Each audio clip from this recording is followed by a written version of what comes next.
Merci pour être avec nous. À vous. À vous. Bonjour à tous. Merci pour l'invitation d'Attilio et des amis autour de Prospettiva et de Monseigneur l'évêque. Excusez-moi de ne pas faire l'intervention en italien,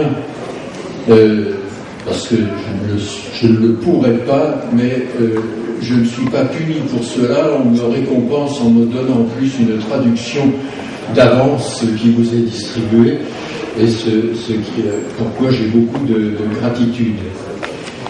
Alors, le plan de l'exposé est 4 chapitres. Il y a 4 chapitres. D'abord, le premier chapitre donne le cadre dans lequel il faut présenter l'évolution de l'Église en France au cours du XXe siècle, du demi-siècle qui a précédé le Concile Vatican II.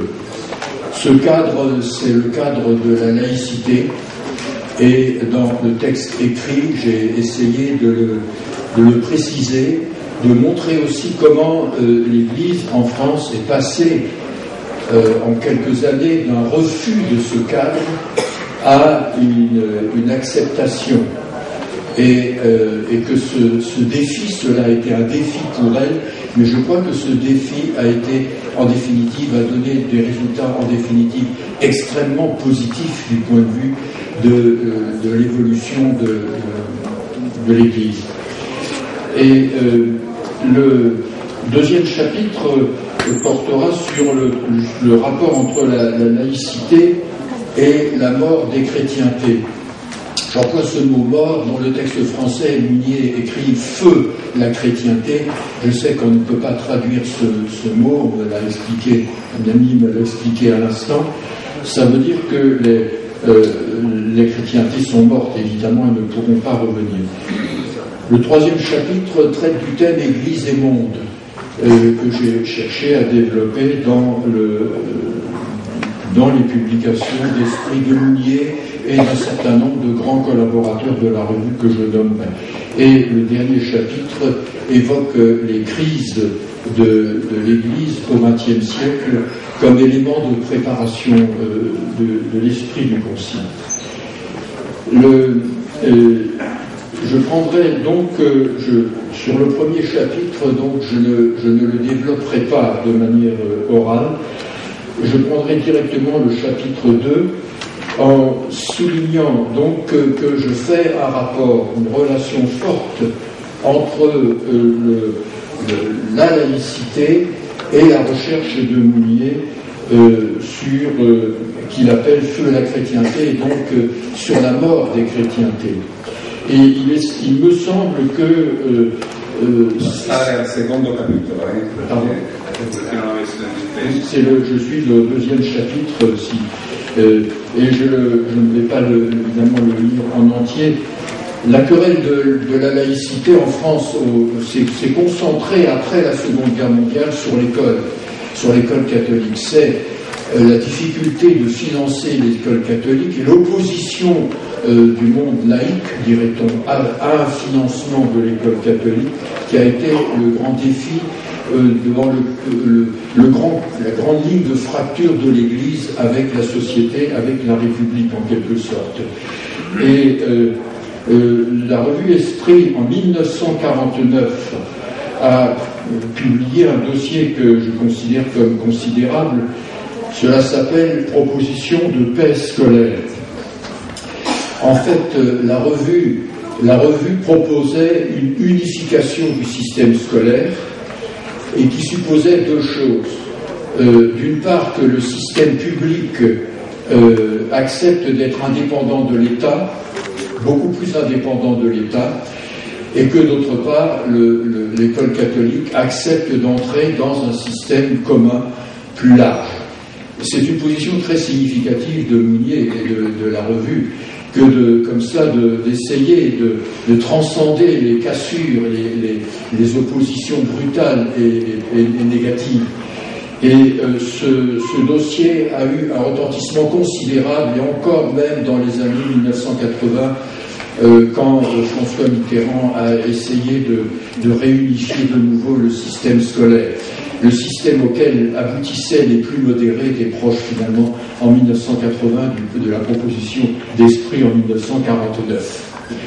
Alors, peu après ce grand dossier, il y avait dans Esprit un article très important sur intitulé « Christianisme et la laïcité », co-signé par deux personnes qui ne sont pas des personnes immensément célèbres, Joseph Vialatou, André Latreille, mais je vais m'arrêter quelques instants alors là sur ce texte d'une vingtaine de pages. Ce texte c'est probablement l'argumentation la plus forte pour que les catholiques s'intègrent sans réserve dans la laïcité. Mais c'est en même temps une réflexion forte sur la laïcité. Alors, ce qui résume souvent ce grand texte, c'est la formule suivante.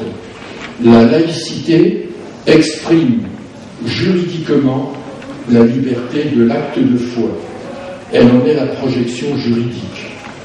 Et cela s'explique pour les auteurs parce que dans la laïcité, l'État reconnaît ses limites. L'autorité de l'État n'est pas absolue. Les options ultimes, religieuses, philosophiques, sont hors de la compétence de l'État. Il est donc illégitime s'il prétend engager l'esprit, là je cite la formule de Mounier, de Vialatou et Latreille, s'il prétend engager l'esprit dans sa zone de liberté la plus profonde.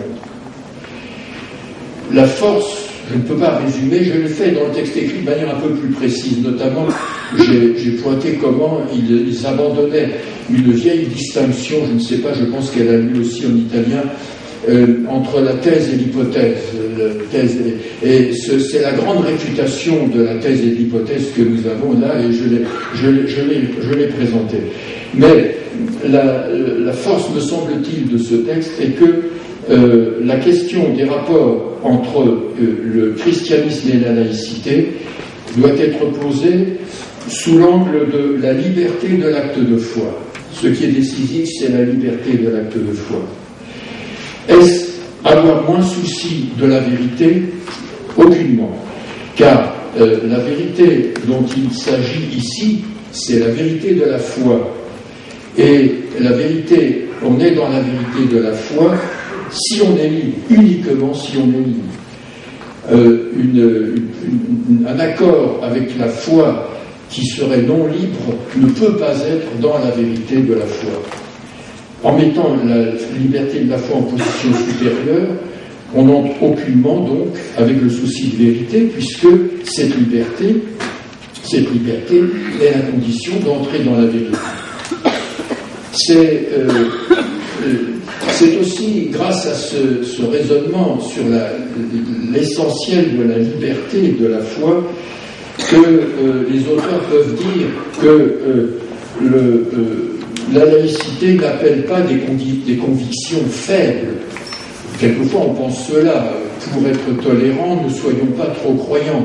Pour être tolérant, n'ayons pas trop de convictions. Mais les convictions peuvent justement, en laïcité, dans le cadre de la laïcité, être fortes, puisque leur force ne signifie pas qu'elles vont aller contre la liberté. Alors, la laïcité, disent les auteurs, est souhaitable en elle-même. Ce n'est pas une résignation. Je saute donc le paragraphe sur la thèse et l'hypothèse, et je les lis. Il ne s'agit donc pas plus de dire qu'une authentique laïcité est acceptable par l'Église, c'est prendre une attitude purement négative. C'est paraître reculer devant une attaque et avouer un recul, en faisant contre mauvaise fortune bon cœur. C'est une parole d'exil de l'intérieur. C'est supposer que le catholique ne veut pas pleinement cette laïcité et que toujours il la tolère en attendant le jour où il pourra la supprimer au nom de sa religion. Il faut dire qu'une authentique laïcité est désirée et voulue par le christianisme et pour les avantages qu'en retire la vie humaine de civilisation et pour les avantages qu'en retire la vie de foi. Je tenais à cette longue citation parce qu'elle vous donne le ton de ce grand texte. Alors je fais le lien entre ce grand texte donc de la revue Esprit et le grand livre de Mounier intitulé donc en français Feu la chrétienté, morte la chrétienté. Et c'est un texte qui me semble-t-il très important parce que Mounier esquisse en fait sans le savoir la perspective dans laquelle devra se situer le Concile, qui n'est pas une perspective de revenir en arrière et de regretter et de pleurer sur les siècles passés de l'Église, mais de faire face et de tenir comme un fait le monde moderne. Henri Marroux, auquel je réfère parce que c'est un compagnon important de Mounier, Marroux précise le sens de la question.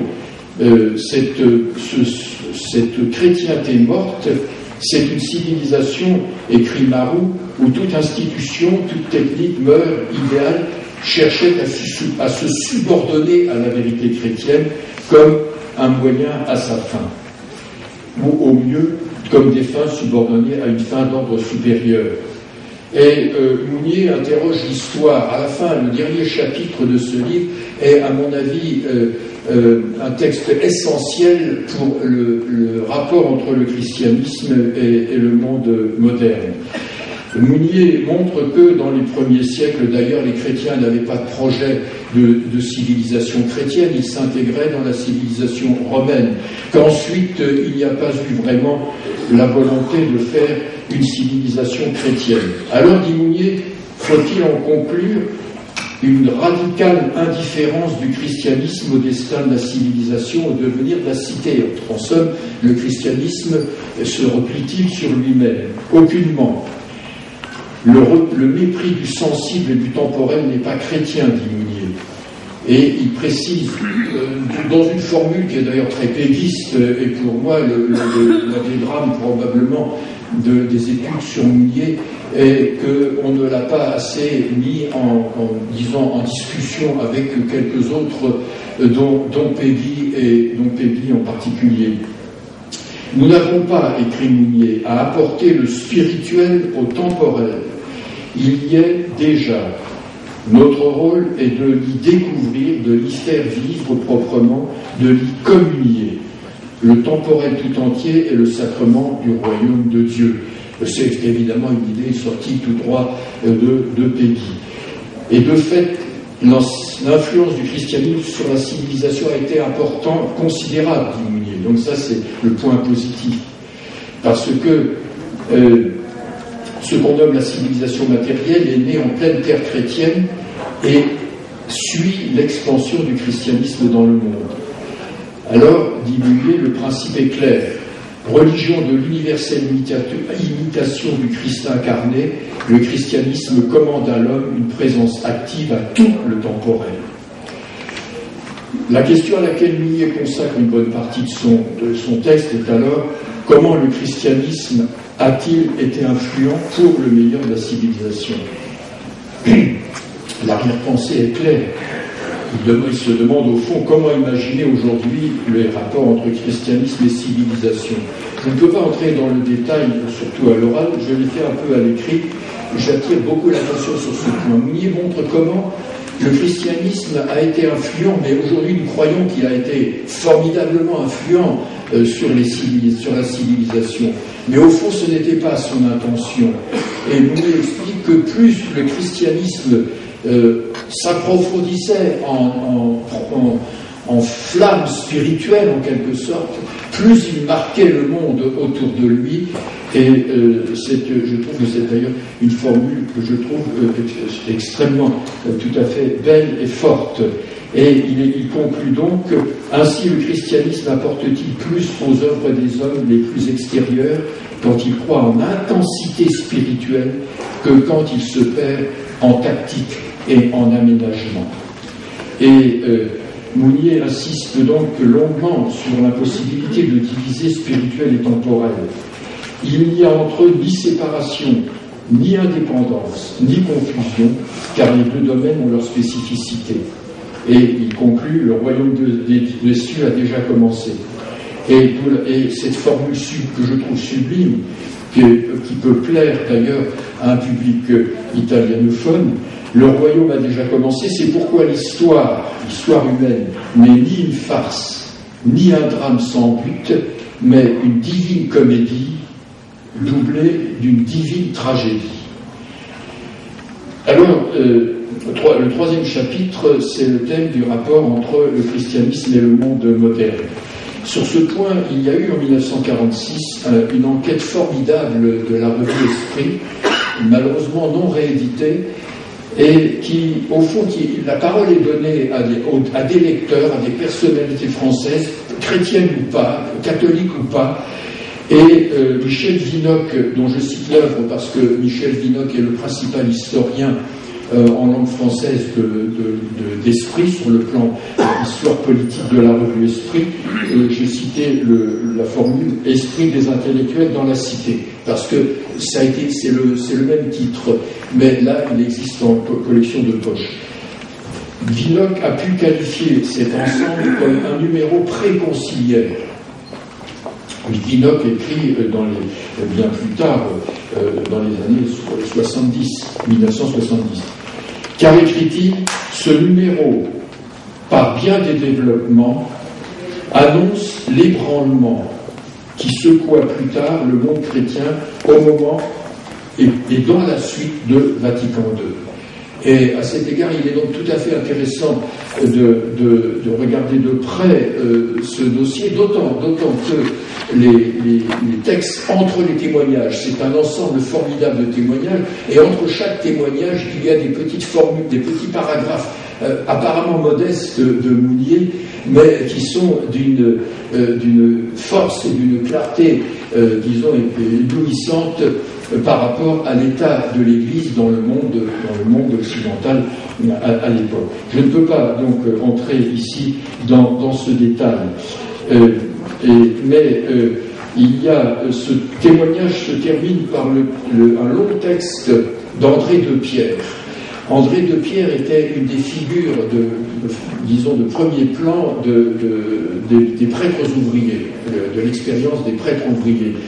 Il s'était un très grand ami de Mounier.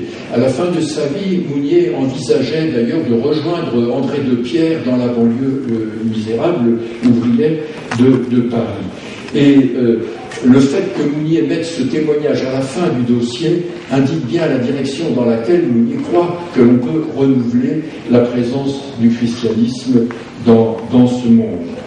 Alors, il faut souligner, je vais raccourcir un petit peu, puis je vous dis, j'ai le privilège que vous ayez devant vous d'ores et déjà le texte par-delà la lettre de ce que je peux dire. La position de Mounier est qu'il faut reconnaître le positif de notre monde. Il n'y a plus chez lui un seul milligramme, si je parle en termes de poids, de l'esprit du syllabus ou de l'Église de la fin du XIXe siècle. On est totalement à l'opposé de ce temps-là. Le monde n'est pas uniformément le mal, en quelque sorte. Et là, quand je fais ceci, je me sers d'un des intertextes de Mounier dans le dossier dont je parlais. Mounier fait la distinction. Il dit, le monde, c'est aussi l'univers des hommes, les hommes tels qu'ils sont, tels qu'ils peuvent être. Et il y a du positif dans ce monde. Il n'y a plus, dit Henri Marot, ce recul a priori, cette méfiance systématique pour les valeurs de la civilisation, les valeurs non chrétiennes de la civilisation, qui est au fond si peu conforme à l'essence du catholicisme. Car l'essence du catholicisme, dit aussi Marot, c'est d'avoir toujours le souci de magnifier le Créateur en soulignant la grandeur de la création. Et donc là, on touche un point sur lequel Mounier fait un très grand déplacement. Parce que devant une Église qui se croit encore l'unique source possible de toute vérité sur l'homme, et je pense que cela vaut pour nous aujourd'hui, Nous croyons toujours que nous détenons sur l'homme, sur l'anthropologie, uniquement nous, parce que nous sommes croyants, nous sommes chrétiens, nous croyons que nous détenons les seules vérités possibles. Et cela fait de nous des obstacles à la diffusion de l'Évangile. Devant une Église qui se croit encore l'unique source possible de toute vérité, Mounier pratique un décentrement, c'est le terme essentiel, un décentrement, dont les conséquences sont fécondes. Devant toute vérité, d'où qu'elle vienne, écrit Mounier, le premier devoir du chrétien est l'hommage. Or, s'il est un fait incontestable de bonne foi, c'est que dans l'effort d'organisation du monde qui se poursuit depuis 2 siècles, en matière notamment politique, sociale, économique, le monde chrétien dans son ensemble. J'attire l'attention, le monde chrétien, ce n'est pas la chrétienté au sens classique médiéval du terme. Le monde chrétien, chez Mounier, c'est une donnée quasiment sociologique. C'est même pas l'Église, c'est l'ensemble de ceux qui se disent chrétiens, parfois d'ailleurs avec beaucoup de raison et de sincérité. C'est une espèce de poids que nous faisons ensemble, nous les chrétiens, comme nous sommes ensemble et imparfaits tous ensemble. Ce n'est même pas l'Église au sens du sacrement du salut. C'est une donnée qui me paraît très intéressante. Alors je reprends, et donc en matière de ce monde chrétien, dans son ensemble, malgré des dévouements plus héroïques et des ferveurs plus brûlantes que bien appliquées, est en retard parfois sur le monde tout court. Et Mounier invite le monde chrétien à se mettre à l'école, qu'il reconnaisse des valeurs nées hors de lui, à l'égard donc des propositions et des valeurs qui sont nées en matière temporelle, en dehors de son climat sociologique. Le monde chrétien aurait bien plus souvent aujourd'hui à assumer qu'à incarner. À assumer ces valeurs qui sont nées en dehors de lui. Et Mounier cite aussi d'ailleurs, donc je cite Genèse de l'Église, et aussi le père de Lubac, voyons un peu quand même parmi les fondateurs ou les inspirateurs du Concile, venons-en un peu à eux, de Lubac qui écrit « Nous repoussons aussi cette idée que l'âge moderne n'aurait connu, en dehors de l'Église, n'aurait connu que décadence, erreur et décadence. C'est là une illusion, une tentation à laquelle nous n'avons que trop succombé. » C'est dans Catholicisme, écrit en 1941. Quant aux valeurs, écrit Mounier, je le cite, « Le scandale n'est pas qu'elles soient nées en dehors du monde chrétien. » Il ne parle pas de toutes les valeurs, bien entendu, mais il y a de grandes valeurs du monde moderne qui sont nées en dehors du monde chrétien. Le scandale, dit-il, c'est que la catholicité ou la chrétienté comme groupe social historique n'ait pas collaboré à leur naissance, qu'elles aient été mal assimilées et qu'elles leur soient encore très peu familières. Donc, il y a un renversement de perspective donc, qui est là à l'œuvre. Mounier cite aussi Congar. Il dit « Le catholique, dit Congar, a trop communément tendance à concevoir les confessions étrangères sous une perspective négative. » Évidemment, voyons après coup comment le dialogue avec les chrétiens dans le Concile Vatican II repose là-dessus.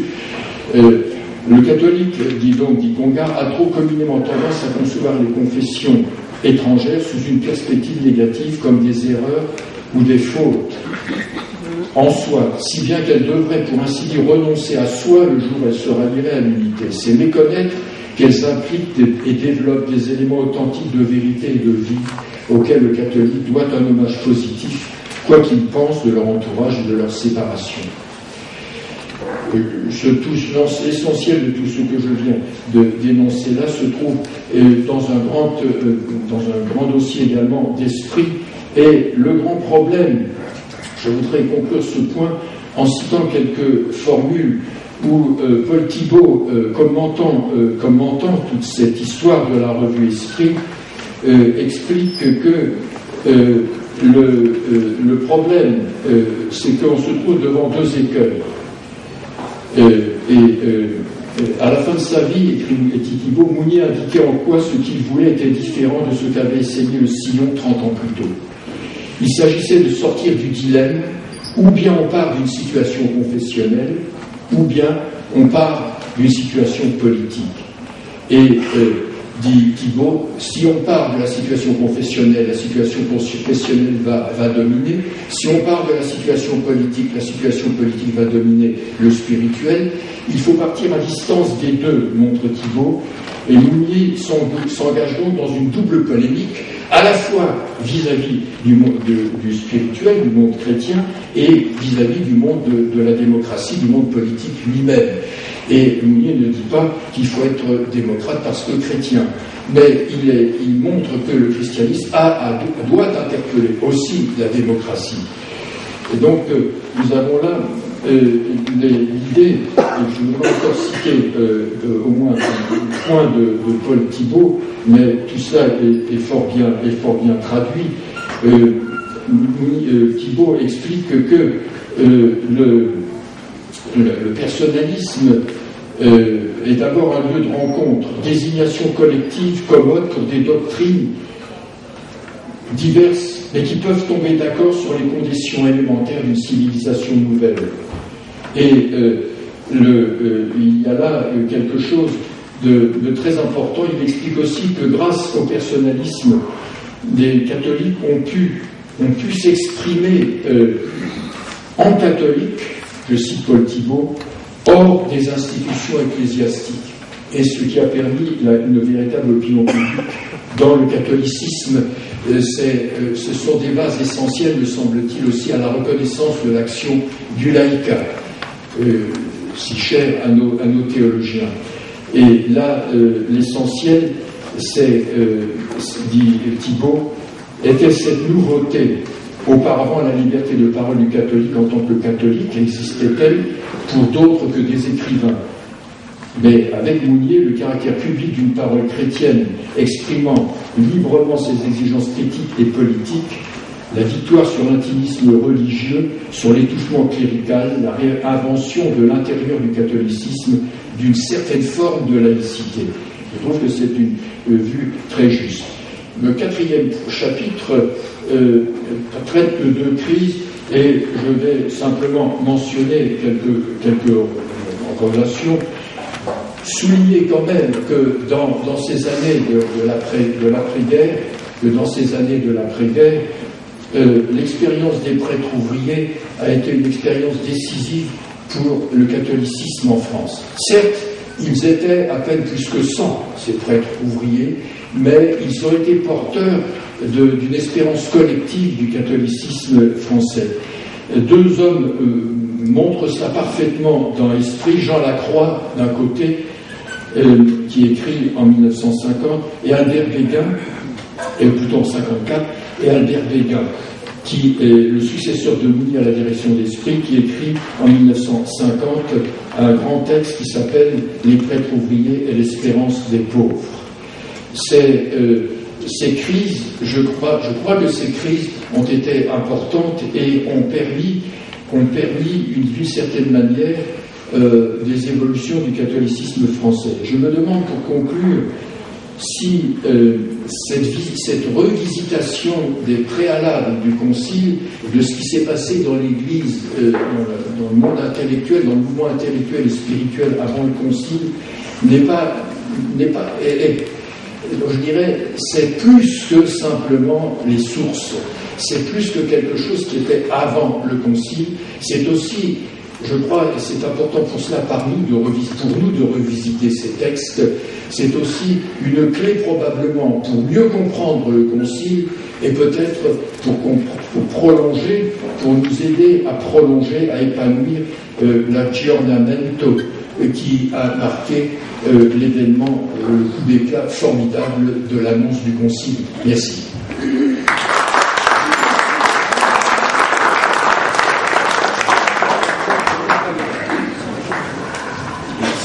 Merci, M. Top, pour la précision et aussi le respect de l'horaire. Vi invito a leggere attentamente questo testo che è veramente significativo.